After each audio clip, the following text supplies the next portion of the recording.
Hi friends, this is Raj. Welcome to my channel BB Talks by Raj. So ఈరోజు episode వచ్చి యాక్చువల్గా నిన్న nominations తీసుకుంటే point అన్ని డిస్కషన్స్ ఓకే కానీ బట్ మేజర్గా చెప్పుకోవాల్సిన పాయింట్స్ ఏంటంటే ఫస్ట్ థింగ్ సోనియా వర్సెస్ యష్మిది. సో అక్కడే బాగా టాపిక్స్ బయటకు వచ్చినట్టు అనిపించింది. నాకు ఒక్కటే అర్థం కాని విషయం ఏంటంటే సోనియాని ఎందుకు నామినేట్ చేయరు ఎవరు? ఏంటి ప్రాబ్లం? భయపడుతున్నారా? లేదంటే ఆమె లాజిక్స్ ఎక్కువ ఆలోచించి ఎదుటి మనిషిలో ఉన్న నెగిటివ్స్ ప్రొపగండా చేస్తుంది, ఆమెతో గొడవ పెట్టుకుంటే మన మన మన మనల్ని నెగిటివ్ చేస్తుంది, ఎక్కువ పాయింట్స్ ఆమె లాజికల్గా ఎక్కువ మాట్లాడి బయట పెడుతుంది అనే ఉద్దేశంతో తన జోలికి ఎవరు వెళ్ళట్లేదా? ఎందుకు చెప్పడానికి భయపడుతున్నారు? ఫస్ట్ ఎపిసోడ్ నుంచి తీసుకుంటే ఫస్ట్ ఎపిసోడ్లో నామినేషన్లోకి వెళ్ళింది, second week no nominations, third week కూడా నో నామినేషన్స్లోకి రాలేదు. సెకండ్ వీక్ అప్పుడు ఒక్క విష్ణుప్రియనే నామినేట్ చేసింది, ఇంకెవరు చేయలేదు. ఆ విష్ణుప్రియ నామినేట్ చేసిన దాంట్లో కూడా తను ఇష్టం వచ్చినట్టు అన్నది చేసింది, నోరేసుకొని పడిపోయింది. సో ఎలాగో సేవ్ అయిపోయింది, ఒక ఓటు పడింది కాబట్టి బిగ్ బాస్ నామినేషన్లోకి తీసుకురాలేదు. ఈ వీక్ కూడా అదే జరిగింది. ఎందుకు? ఎవరికి ఆమె గురించి అంత గొడవలు లేవా? ఎవరికి ఆమె చేసే పనులు కనపడట్లేదా? లేదంటే కనపడినా నామినేట్ చేయడానికి ముందు రావట్లేదా? సో అది నాకు అర్థం కాని విషయం. సో ఇప్పుడు ఈరోజు అదే జరిగింది. యాక్చువల్గా యష్మిని సోనియా నామినేట్ చేసిన తర్వాత తను అంతగానో ఊగిపోవటానికి యష్మి అదే లెవెల్లో తను నామినేషన్ చేసినప్పుడు సోనియాకి ఇవ్వచ్చు కదా, ఎందుకు ఈ నామినేషన్లోకి వేయలేదు? సో అది నాకు అర్థం కాలేదు. నాట్ ఓన్లీ సోనియా, చాలామంది ఉన్నారు, ఎవరికి ఏమీ ప్రాబ్లమ్స్ లేవా? బయట చూస్తున్న ఆడియన్స్కి ఎందుకు కనపడుతుంది ఆ ప్రాబ్లమ్స్, ఇంట్లో వాళ్ళకి ఎందుకు కనిపించట్లేదు? సో అది నాకు అర్థం కాని విషయం. సో సోనియా వచ్చి తను క్లాన్ హెడ్ చీఫ్గా సరైన చేయలేదు అని ఇద్దరు క్లాన్ని నామినేట్ చేయాలి, సో అప్పుడు నేను ఎవరితో ప్రాబ్లంలోకి వెళ్ళాను అని చెప్పి ఆ ఉద్దేశంతో క్లాన్స్ చీఫ్లో డెమాలిష్ అయ్యింది కదా, ఆ బేసిస్ మీద నామినేట్ చేసేద్దాం, మనం సేఫ్ ఆడొచ్చు అని అనుకొని వాళ్ళిద్దరిని నామినేట్ చేసింది. సో నైనికాకి ఏవో చెప్పింది, ఇక తను ఒప్పేసుకుంది, అయిపోయింది. యష్మికి వచ్చేసరికి మీరు సరైన సరైన ప్లాన్ పెట్టలేదు మీరు అని చెప్పి అది ఇదని తన నామినేట్ చేయడానికి ట్రై చేసింది. సో యష్మి కూడా నువ్వు టీంలోనే వండుకుంటూ మేము చేస్తున్న దాన్ని ప్రతి ఒక్కటి మీకు తెలుసు, నీకు నచ్చినప్పుడు వచ్చి నువ్వు క్లాన్ మెంబర్గా నువ్వు వచ్చి మాట్లాడే హక్కు మీకు ఉన్నప్పుడు ఎందుకు మాట్లాడకుండా ఇప్పుడు నామినేషన్లో తీసుకొస్తున్నావు పాయింట్ అనేది ఆమె question. That is well and good. So తనే టీంలో ఉంది, సో అన్నీ చేశారు. చికెన్ దొంగతనం చేసినప్పుడు కూడా నీకు ఇష్టం లేకపోతే చేయొద్దు. నువ్వు చేసి పక్క టీం వాళ్ళకి వెళ్ళి చెప్పి నేను మీ దాంట్లో చికెన్తో తీసేస్తున్నారు చూసుకోండి అని చెప్పడం వల్ల ఏంది అంటే 2 సైడ్లు గేమ్ ఆడుతున్నామని నైనిక నామినేట్ చేసింది, ఆ ఒక్కతే నామినేట్ చేసింది అని ఎవరిని? సోనియాని. కరెక్ట్గానే చేసింది. తనకు అనిపించింది ట్రస్ట్ వర్తి కాదని. మీరు నాకు కూడా చెప్పారు, మీరే మీ టీం నుంచి చేసి నాకు చెప్పడం వల్ల మీరు ఎవరికి హెల్ప్ చేద్దామని, మీ టీంకా మా టీంకా అది నాకు అర్థం కాలేదు, నాకు ట్రస్ట్ అనిపించలేదు అనేది well and good, that is good. నా గేమ్ అన్నది తను, సో అలాంటి గేమ్ అవసరం లేదనుకుంది. సో నైనిక తనని ఒప్పుకోలేదు. యష్మికి అసలు యష్మి టీంలో వండుకుంటూ మామూలు నామినేట్ చేసేసరికి బాగానే కరెక్ట్ వ్యాలిడ్ పాయింట్ అడిగింది. ఏంటంటే నువ్వు టీంలో ఉండి నువ్వేం చేసినావు? నిఖిల్ పృథ్వీని అబ్బాయితో టైం స్పెండ్ చేయడం తప్ప నువ్వేమైనా పని చేసినావా? ఏమైనా టాస్క్ చేసినావా? ఏ టాస్క్ చేయలేదు. నాగార్జున గారు కూడా అదే అన్నారు. యాక్చువల్గా వీకెండ్లో నాగార్జున గారు చెప్పిన పాయింట్లు బట్టి వాళ్ళు నామినేట్ కూడా చేయొచ్చు. అలా కూడా నామినేట్ చేయలేదు. మరి ఆమె పర్సనల్ అనుకుని వదిలేశారో that's up to them. But క్లియర్గా నాగార్జున గారు ఈ వీకెండ్ తనకు వాళ్ళకి చెప్పాడు, మీరు జాగ్రత్తగా చూసుకోండి అది ఇది అని. నిఖిల్కి సజెషన్స్ ఇచ్చాడు. తనకి బయట యశ్వీర్ అని ఒక అతను ఉన్నాడు అని ఆ విధంగానే జాగ్రత్త పడతాడు. కానీ ఏ విధంగా వాళ్ళు జాగ్రత్త పడినట్టు నాకేం అనిపించలేదు ఈ 2 days చూస్తే. బట్ చూడాలి ఈ వీక్ అంతా ఏమైందో. సో ఆ విధంగా యష్మికును దీనికి సోనియాకి బాగానే హీటెడ్ టాపిక్ అయింది. తర్వాత సోనియా పర్సనల్గా ఫ్యామిలీని అది అన్నది. సో అది వీడియో మనకు చూపించలేదు, ఎందుకంటే తను యష్మి అదే విషయాన్ని తను అందుకోసం అంత ఏడవడానికి కారణం అయింది. సో యష్మి కూడా తను కూడా రియలైజ్ అయ్యి నిఖిల్ పక్క నుండి పోయి ఓదార్చుకో బాగోదు అని అంటే వచ్చి ఓదార్చింది తప్ప సోనియాకి పశ్చాత్తాపం అయితే లేదు. లాస్ట్ టైం కూడా నాగార్జున గారు చెప్పారు, మీరు ఫ్యామిలీ జోలికి వెళ్తున్నారో వెళ్ళొద్దు, ఇట్స్ రాంగ్ అని. అయినా ఈరోజు వెళ్ళింది. So that is definitely wrong thing. So అక్కడ నాకు అనిపించింది అయితే తను డెఫినెట్గా రాంగ్ చేసింది సోనియా. తను పాయింట్స్ పెట్టినప్పుడు ఎదుటోడు వినాలి. ఎదుటోడు పాయింట్స్ ఆమెకి ఎగెన్స్ట్గా ఉందంటే ఆమె తీసుకోలేదు సోనియా అయితే, that is for sure. So అది జరిగింది. సో అక్కడ బాగానే ఇంపాక్ట్ అయింది సోనియాకి. సో నెక్స్ట్ వచ్చేసి మనకి నబీల్ అఫ్రీద్. సో అబిన్ అఫ్రీద్ కూడా బాగానే ప్రేరణకి బాగానే కరెక్ట్ పాయింట్స్ చెప్పాడు. ఎందుకంటే తన వల్లనే తను సాక్స్ గేమ్ లూజ్ అయ్యాడు కాబట్టి he nominated her. So that is good. తను ఏదో చెప్పడానికి ట్రై చేసింది కానీ అది వర్కౌట్ కాలేదు. సో ఆమె షౌట్ చేయడము నబీల్కి నచ్చకపోవడము, ఆయన తిరిగి షౌట్ చేయడం జరిగింది.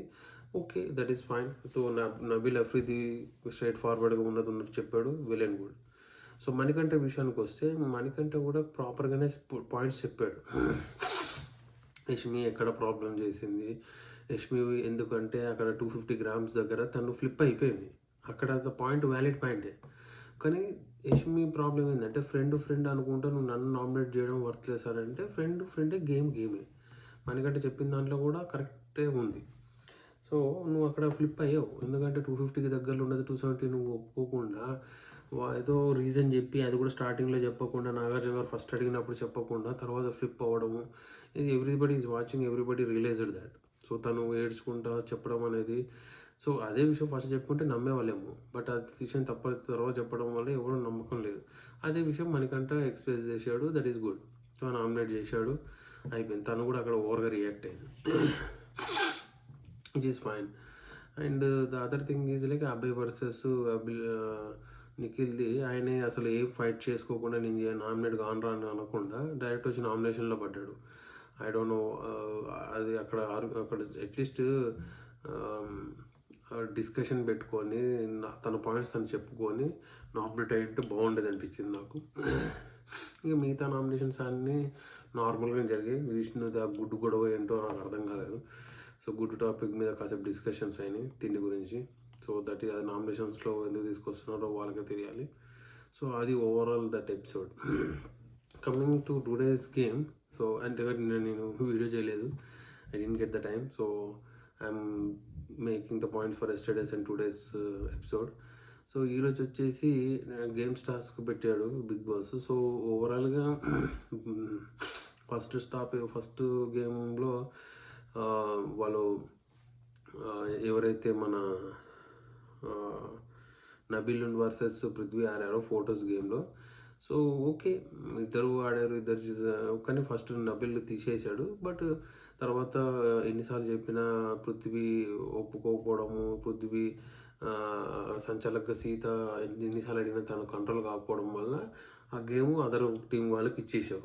బట్ అట్లీస్ట్ అక్కడికి ఆపేసి స్ట్రిక్ట్గా అడిగి నుంచోబెట్టి మీరు ఎవరిదొకరు తీసుకోకండి, ఎవరి గేమ్ వాళ్ళు ఆడుకోండి అని స్ట్రిక్ట్గా చెప్పుకుంటే బాగుండేదేమో. బట్ అలా జరగలేదు. సో తను నబీల్ టీంకి ఇచ్చేసింది, అబ్బాయి టీంకి ఒక పాయింట్ వచ్చింది. సో నెక్స్ట్ గేమ్ వచ్చేసి ఆ క్యాబేజ్ గేమ్ అయితే అది వరస్ట్ గేమ్. అసలు గేమ్ అనిపించలేదు నాకు అంత. సో పాకుండా సో అక్కడ గ్రేట్ అడ్వాంటేజ్ ఏంటంటే నిఖిల్కి ఎలాగో స్ట్రాంగ్ పర్సన్, అక్కడ ఆదిత్య ఓమును ప్రేరణ వచ్చారు. ఇక్కడ నిఖిల్ను ఈ సోనియా వచ్చింది. కాబట్టి నిఖిల్ ఫాస్ట్‌లో వెళ్తున్నాడు. అది ఆ టైము సోనియాకి ఫెచ్ అయింది. అక్కడ సోనియా చేసిన గొప్ప గేమ్ ఏం లేదు. But she did. బట్ అక్కడ నిఖిల్‌ది ఎఫర్ట్ ఎక్కువ ఉంది. సో ఇక్కడ ఆదిత్య ఓము అంత యాక్టివ్‌గా పార్టిసిపేట్ కాలేకపోవడం వల్ల Prerana she did her best. So అక్కడికే తను ఫైట్ చేసింది కానీ ఈక్వల్‌గానే వచ్చింది. జస్ట్ సమ్ లిటిల్ టైమ్ ఫ్రేమ్‌లో నిఖిల్ టీం గెలిచింది. సో అక్కడ మణికంఠ నాకేం తప్పు అనిపించలేదు. సో ఆబ్వియస్గా అక్కడ ఎన్ని క్యాబేజెస్ ఉంటే అన్ని క్యాబేజెస్ అటు సైడ్ తీసుకెళ్ళాలి అనేది గేమ్. సో అది రౌండ్ అప్ చేసి మళ్ళీ అన్ని తీసుకొచ్చి పెట్టాలి అనేది మీనింగ్లెస్ అది. ఎందుకంటే మీరు ఒక రౌండ్ వెనకబడిపోయారు. ఎన్ని తీసుకొచ్చి పెట్టినా that will still continue. But even though అది వాళ్ళు మాట్లాడుకున్న దాన్ని బట్టి చూస్తే క్యాబేజెస్ అన్ని ఇవ్వాల్సిన పని లేదు. 4 క్యాబేజీలు పెట్టచ్చు కదా రౌండ్ అప్ చేయడానికి, రొటేట్ చేయడానికి అన్ని క్యాబేజెస్ పెట్టాల్సిన పని లేదు. బిగ్ బాస్ కూడా బిగ్ బాస్ 15 క్యాబేజెస్ పెట్టడం వల్ల రీజన్ ఏంటంటే ఆ 15 బ్యాగేజ్ అటు సైడ్ తీసుకెళ్ళాలి అని. If you want to repeat it, why he specifically bring those many cabbages? So he will just put 5 cabbages and he will ask them to rotate them, right? So అక్కడ logic లేదు. అబ్బాయి వాళ్ళు మాట్లాడిన దానికి అడుగుతున్న దానికి మనకంటే మాట్లాడిన దానికి స్టిక్ అయి ఉండడమే correct. So I don't think there is anything wrong in that. So అది అయిపోయిన తర్వాత ఆ గేమ్ అయ్యాక మనకి దాంట్లో నిఖిల్ వాళ్ళు గెలిచారు. లాస్ట్ బెలూన్స్ టాస్క్లో అక్కడ క్లియర్లీ ఫిప్ చాలా అన్యాయం అయితే జరిగింది అబ్బాయి టీం వాళ్ళకి. ఎందుకంటే దాంట్లో క్లియర్గా వాళ్ళకి ఇన్స్ట్రక్షన్స్ ఇచ్చారు, బాడీ మీద బెలూన్స్ ఎవరు ఎక్కుంటే వాళ్ళు వినరండి. సో అది క్లియర్గా ఉంది. ఒకవేళ ఎవరి బాడీ మీద ఏ బెలూన్స్ లేకపోతే కింద బెలూన్స్ పల్లికి ఎన్ని లెఫ్ట్ ఓవర్ బెలూన్స్ ఉన్నాయి దాన్ని బట్టి డిసైడ్ అవ్వాలి. సో ఫస్ట్ స్టార్ట్ అవ్వడమే Nikhil out of the box వెళ్ళిపోయాడు. అయినా ప్లస్ ఆయన స్టిక్ ఇరిగిపోయింది. సో స్టిక్ ఇరిగిపోయిన దానికి మనం ఏం చేయలేము. Still you have to fight with the what is there with you. So that is the game. So ఆపేయడము దాంట్లో కావాలని సోనియా నిఖిల్కి ఫేవర్గా క్లియర్గా కనిపిస్తుంది అక్కడ. సో అదే కంటిన్యూ అయింది. కావాలని వాంటెడ్లీ అబ్బాయిని నువ్వు లోపలికి వచ్చాడు అని టార్గెట్ చేయడము.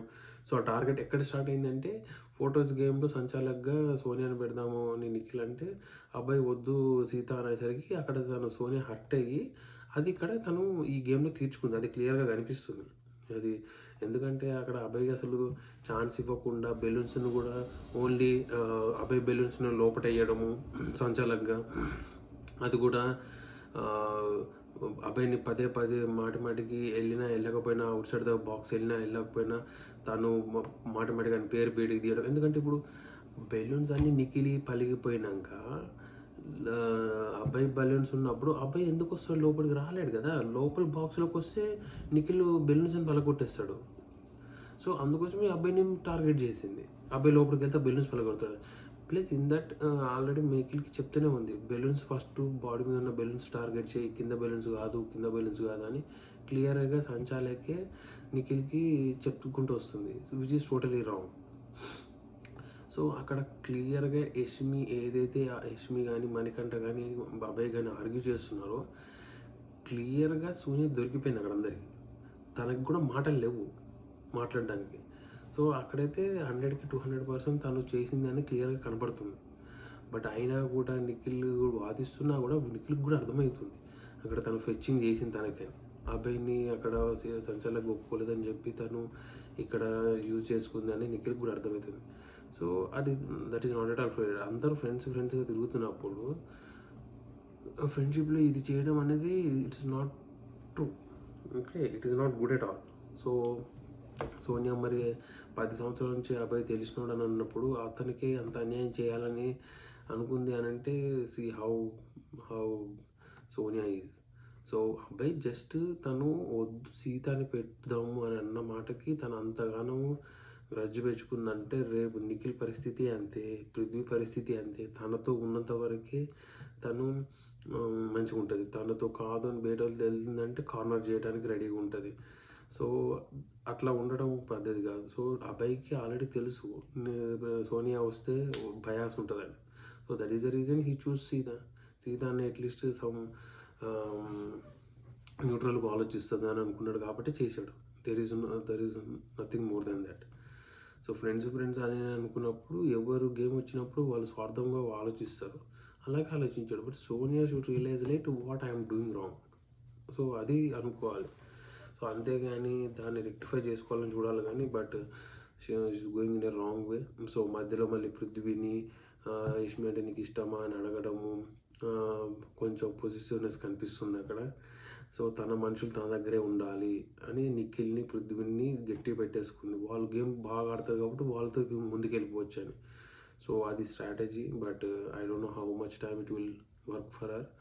But this is the overall episode, guys. So please like, share and subscribe my channel and share your comments. See you. Bye.